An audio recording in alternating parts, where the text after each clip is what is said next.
വിദ്യാർത്ഥികളുടെ ജീവിതത്തിൽ ഏറ്റവും കൂടുതൽ മാനസിക പിരിമുറുക്കം സൃഷ്ടിക്കുന്നതാണ് പരീക്ഷകൾ. പരീക്ഷാ ദിനങ്ങൾ അടുക്കുംതോറും വിദ്യാർത്ഥികൾക്കും രക്ഷിതാക്കൾക്കും ടെൻഷനും കൂടും. പരീക്ഷയെ നേരിടാൻ ചിട്ടയായ പഠനമാണ് പ്രധാനമായും വേണ്ടത്. സമയത്തെ കൃത്യമായി ഉപയോഗിക്കുമ്പോൾ തന്നെ ഉറക്കത്തിനും പ്രാധാന്യം കൊടുക്കണം. 6 മുതൽ 7 മണിക്കൂർ വരെ ഉറങ്ങുന്നുവെന്നും ശേഷിക്കുന്ന മുഴുവൻ സമയവും ഫലപ്രദമായി ഉപയോഗിക്കുന്നു എന്നുമാണ് ആദ്യം ഉറപ്പുവരുത്തേണ്ടത്.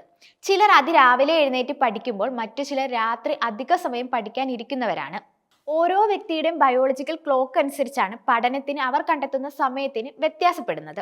അടുത്ത ഒരു കാര്യം, പഠനത്തിലെ ശ്രദ്ധ നഷ്ടപ്പെടാതിരിക്കാൻ TV, മൊബൈൽ ഫോൺ എന്നിവയോട് പരീക്ഷ കഴിയുന്നത് വരെ ഗുഡ് ബൈ പറയുക എന്നതാണ്.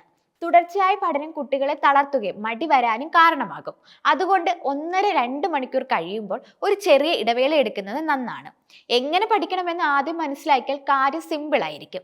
അതായത് പഠിക്കേണ്ട വിഷയങ്ങളെ സിഗ്നൽ ലൈറ്റിലെ ചുവപ്പ്, മഞ്ഞ, പച്ച എന്നീ നിറങ്ങളായി തരംതിരിച്ച ശേഷം പ്രയാസമുള്ള വിഷയത്തെ ചുവപ്പായും, പ്രയാസമുള്ളതാണെങ്കിലും കൂടുതൽ പ്രയത്നിച്ചാൽ മനസ്സിലാക്കാൻ സാധിക്കുന്ന വിഷയത്തെ മഞ്ഞയായും, ഇഷ്ടമുള്ള വിഷയങ്ങളെ പച്ചയായും മാറ്റുക. പഠിക്കാൻ സമയം ക്രമീകരിക്കുമ്പോൾ കൂടുതൽ സമയം ചുവപ്പിനാണ് കൊടുക്കേണ്ടത്.